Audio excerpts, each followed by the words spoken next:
Hey everybody, Larry Lawton here. We got a great video today. It's with my friend Ronnie, and I'll explain it here in a minute, but before I get started, please check us out on member programs on YouTube, Patreon, Cameo. Make sure you check out my book. It's going crazy over it now, and I'm happy about that because I hope people are learning from it, and I think that's important because it talks about my robberies, my prison experiences, and even when I got out, and how I developed one of the best programs in the country to help young people. So anyway, I will start with this video. You know, I got to do this video, and I ended up going up to New York, and I ended up seeing a friend of mine, an old friend of mine, Ronnie Giordano. Ronnie's been around forever. Ronnie lived right down the block from me. He really is a funny guy. Got a memory that's unbelievable. One of the best memories I've ever seen. When he tells stories and then it brings it back to you. I thought I always had it, Larry never forgets. Well, I'll tell you what, Ronnie's got a memory that's just off the charts, which I think is great. Boy, were we crazy, man. When I tell you crazy, we were always in trouble. What we put our parents through is off the charts. That's what we were talking about. Boy, they should be saints for what we put them through. All right, let's jump right into the Ronnie telling a quick story in the car. Ronnie tells this story. What happened was the guy pulled up in Throg's Neck. And Wrong stop. We were hanging out drinking on the corner, and he said someone broke his windshield. He had like a little crack. We said, don't worry about nothing. Come hang out with us. We'll fix everything. We sure did. Wait, the next thing you know, there's no windows in the car. We broke all the windows. And then we had to make like a beer run at like 4 o'clock in the morning. We had to go to Pelham Bay Station. Right? And, I thought it was Westchester Square, wasn't it? No, Pelham Bay Station, where the circle is. Okay. You know? Oh, yeah. And then we had no car, but we got his car. So I jump in. Larry takes the car, and we're driving on the highway. We have no windshield, no back windows. We don't even have licenses. We don't have license. We have nothing. No windows, no nothing. How did we get away And we're with that? driving on the car like we own it. And then we pull up right into the station. No windows in the car. No windows in the car. And you could have got hit with like a pebble, Anything. Come through the window. Like instead of breaking the windshield, it'll blind you. And we weren't thinking about that. We were thinking about getting beer. So we pulled up right in front of Pelham Bay Station. And we go in, and at that time of night, it's like sometimes cops go there to get coffee. We didn't even think about that.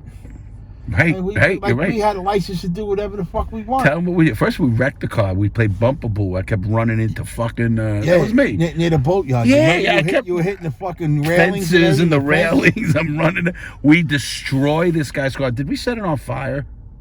Wayne did. Wayne burned the car down. But first... we take the guy... The keys fell in the sewer. You remember we put you, Pete Chadwick, and we lifted the cover. You went in the sewer to get the keys? You're right. You're swimming in all that shit, and you're feeling around. You go, and you come up and you go like this. I got the keys. So then we come back, and now we got to get rid of this guy. So we take him to Maritime College. And I remember Wayne, we used to break into the gym. We emptied. Remember, we used to break into the gym and play basketball. Maritime College. We took him down there. To get you beers. Took his fucking wallet and everything. Remember, like he had like credit cards and you took all his shit. And then Wayne punched him. He knocked him out. The guy's laying on the floor. We take his car back to Locust Point. and we're drinking. And we're drinking. And he comes walking. About an hour later, this guy comes stumbling around the bend. You remember?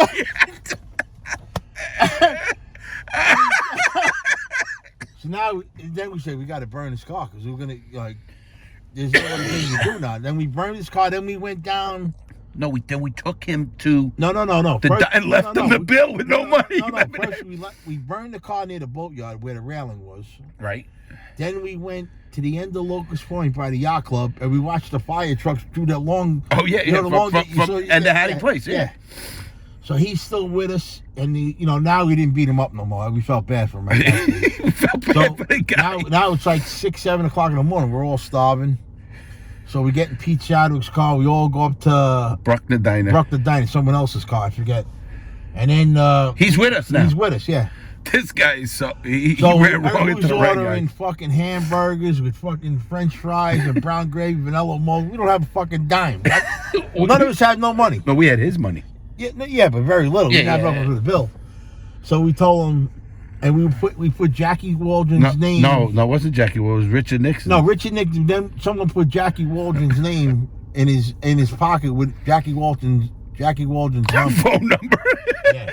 So what happened was, we left him the bill. We told him get up and go in the bathroom and wash your face and clean up a little bit because you look like a mess. And then he did, and we all got up and left. And the waitress said the guy in the bathroom is going to come out and pay the bill. We got in the car, and we fucking all took off. The next day, the cops went to Jackie Waldron's house. I didn't know that. Yes. And Jackie Waldron's mother went to Runt's house, and Runt wasn't with us. And she knocked on Runt's door. She told Maury, says, I know your son had something to do with this last night. She said. Meanwhile, Runt wasn't even around. I don't know where he was, but they blamed him. All right, here is where Ronnie keeps it going.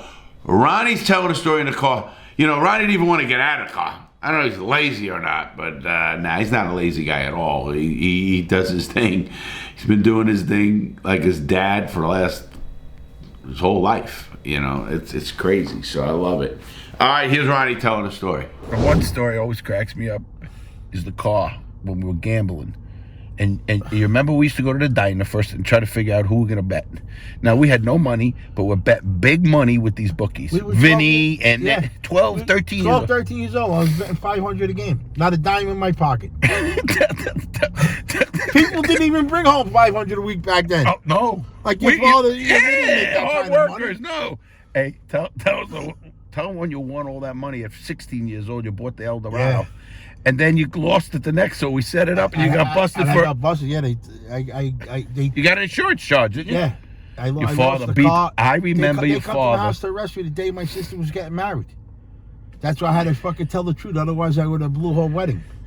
I remember, Ronnie, that your father beat the shit out of you. Oh, we Ronnie and I were just talking what we put our parents through as guys, huh, Ronnie? I mean, without a doubt, these poor parents and. He was blaming me. Hey, I'm blaming him. Hey, what about the time my father says, I got 2 normal kids and you're a he says, you're a dysfunctional motherfucker, he tells me. So I didn't know what dysfunctional meant. I was only like 10 years old. I said, what does that mean? Is that good? He says, you're a dysfunctional motherfucker. How could that be good? He says. He goes, I got 2 good kids and 1 dysfunctional motherfucker. That's exactly, Larry, I swear to God. I always tell you that story. So that's what he said. He goes, I got 2 good kids and 1 dysfunctional motherfucker. And I was like, I wonder who that one is. His father, and all our dads, but they beat our ass. Don't get it twisted. If we weren't home, or they come down the block. Now his father, Ronnie's father, was a bookie, and numbers runner. You know, number guy, big numbers. Numbers were big in New York at that time, where you bet single action bleeders and Shylock, and Shylock, and he always had cash. He always had the nice car, his dad, all that, you know. But he'd come down, and I remember your father chasing you, fucking, you're running from him, and of course. Get away from that Lawton kid. He's no good. And it's we used to go to school, Lehman High School, and we never went. Did we, Ronnie? Nah. My father should drop me off in front of the school. I used to wind up in Jack's Diner, and 10 minutes later, as soon as he'd pull away from the curb, I'd walk right out the door.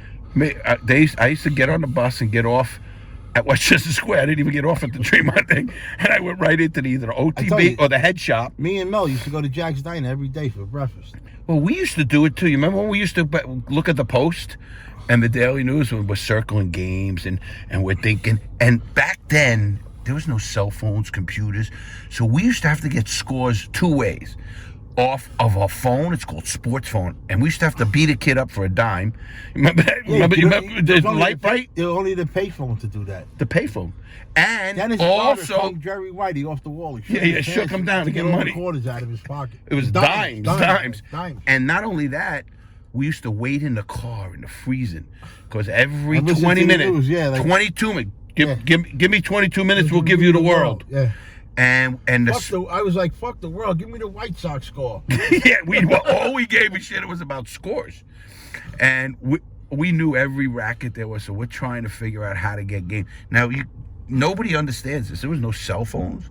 There was no computers. So there was no ESPN. Nothing. Now, I guess we're getting older. You know, we're 60ish, Ronnie and I. Yeah. And we had so much, but as childhood, we were good athletes. We all played every sport. I mean, we would shovel the snow off the basketball court. We played baseball in front of Ronnie's house. I mean, we used to do pitch and catch and do. I mean, we were all athletes. Every one of us played sports. That's all we knew. Because none of us, our parents didn't say, "Oh, dude, you know what they used to say? Get the hell out of the house. Come back at 5 o'clock," right? They don't want to see you. What about me and Dennis Broderick? We used to rob finest every day and then go up to Yonkers Raceway at night. Yeah. How quick did you make Yonkers? Like 8-10 minutes. We used to fucking fly on the Bronxville Parkway. Just to get to to the races. You know? We used to go rob the shit in finest, go sell it, and go right to the track with the money and blow it. I used to go up to the $100 window. And you were 15. I was like 14, 15 years old and bet like 300 on a horse. I had no idea who I was, man. The guy used to look at me like I was crazy. Like, you know. They didn't give a shit back then. No, they didn't give, but you see grown-ups didn't bet that kind I said, of but money, they didn't give a shit. They knew we were kids. But how about going in bars? At what age were we going in bars? He said, you want 300? I said, what am I, stuttering? I told you 3 fucking hundred. I'm like 15 years old talking to a guy that's like 60 years old like that. Hey, how about the AC Doocy? Oh, we used to play down the beach club on the floor. Fucking no. How much money's in the pots? Yeah. Hundreds of dollars. Yeah, none of us we didn't even have fucking allowance money. We didn't get allowance. We stole what we needed. Larry's like a brother to me. I grew up, we have a lot of memories. Him and Davey and... Yeah, all of us. Remember the time you chased Davey with the 2x4 in the basement? I fucking split his head open with a fucking a 2x4. I got out of the skates the quickest. Do you remember that? Oh, I was a psychopath. I would fucking. What about the time in the front yard when you made that cardboard box out of the refrigerator box and you put the Zink Brothers on like next door? You were the circus. You were imitating the Zeal Brothers. You called it the Zink Brothers. You had on the box. Oh God, my brother and I had epic fights, huh? Yeah, you guys are fucking. Oh, we were like hornets. I used to say, well, whatever's in the way, they're gonna go grab it and fucking pound each other's head in. Like, we would hit each other with bats. What about the day that we were down at Civic and Jerry Landy, the father, talked about your mother? He told Davey, go home and tell your mother. He said, Dave said, what did you say? And then all of a sudden, Davey went up to him, bang! He fucking knocked him right out. Right Yes. And Davey was only like 17 at the time, or 16. Yeah, but he said something again, right? He said something about your mother. Boom. And we didn't give a shit who he was. On the ground 2 seconds later. I looked up and the guy was fucking laying on the floor. You know, we did so much shit and then we had to run. Remember when we used to beat the cabs? We used to go drop it off at Glennon and jump the fences and get to the Hatting. I can tell you a quick story. You remember when we had to take our belts off at 161st and Yankee Stadium? David's wearing a Boston helmet hat. That psychopath. We're getting in fights because he's in Yankee Stadium with a Boston hat. You remember that? In the bleachers. In the bleachers. The fighting. $1 receipt we paid. $1 receipt. Yeah. What is it? Me, Dennis, and Mark Cavanis go to Yonkers Racers in the dead of winter. So we pulled all our money together. We only had like $100 between all of us, right?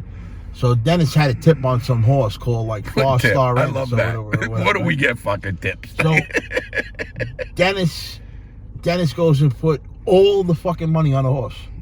We don't have a nickel to get home with. Not 5 cents, nothing. I didn't know this. I thought he saved like $20 to get home.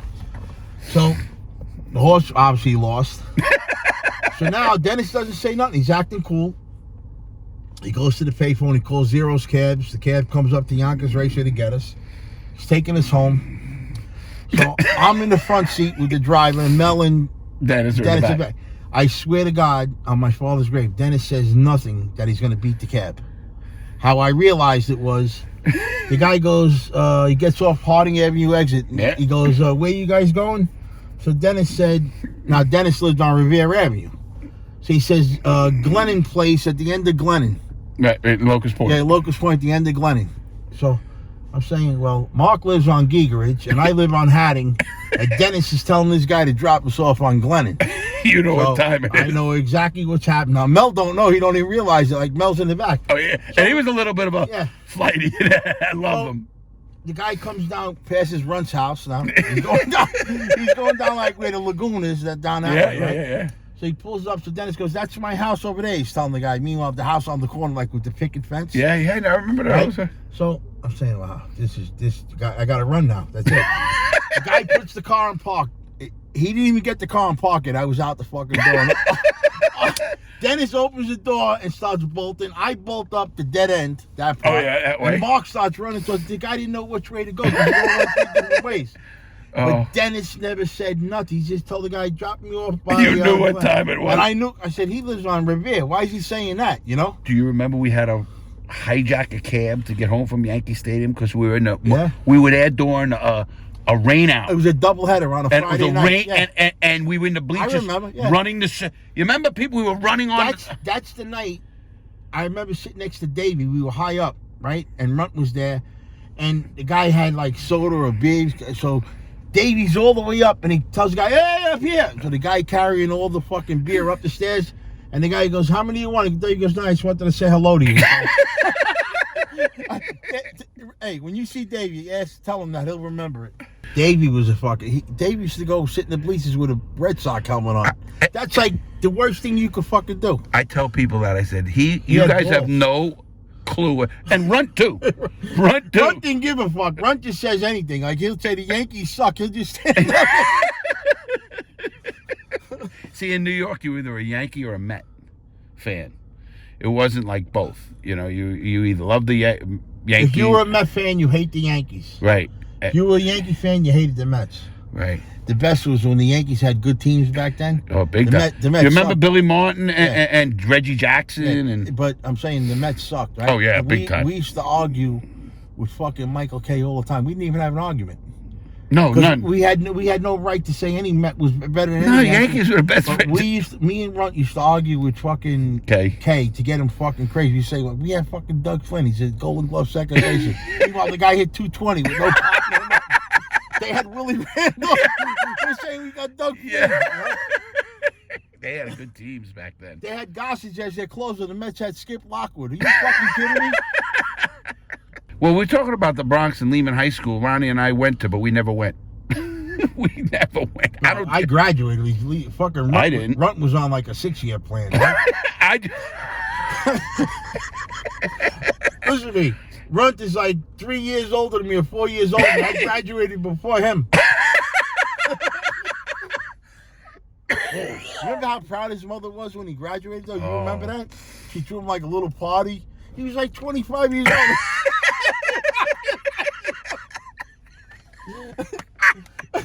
I thought, man, Runt, you did it, man. You showed them. Oh, Ronnie, you got me fucking wrong. Do you remember when my brother? Fuck, he could have qualified for a pension in there. Do you remember when my brother and I painted the box on the back of the house? No. We got our ass beat by our father. We actually take paint. We take paint and put a box. 'Cause, you know, For pitching? yeah, for pitch on the house. Is Ronnie crazy or what? Is he it? Boy, you want to talk about funny stories. But he's great. He's a great guy. And really is. Got a heart of gold and loyal. And we talked about that. We talked about a lot of stuff, you know, from when we were kids. So we had a lot of fun. It was nice seeing him.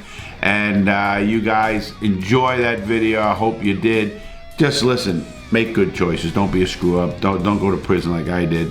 But your life can change. No matter what you did in life, no matter where you are in life, you can do better. You can be a better person for it. Never forget that. Have a great day, everybody. Stay strong.